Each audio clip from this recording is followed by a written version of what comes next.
How to delete your YouTube account. Hi everyone, welcome back to our channel. This is Rose and I'll guide you to delete your YouTube account. Without further ado, let's get started. Launch YouTube app on your device. Tap profile icon at bottom right corner of your screen. Tap on Google account at top of your screen. Now select data and privacy tab. You need to scroll down and then tap on data from apps and services you use.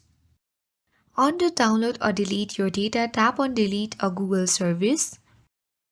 You need to verify that you are the user of this account, and with that you need to tap the trash icon next to YouTube.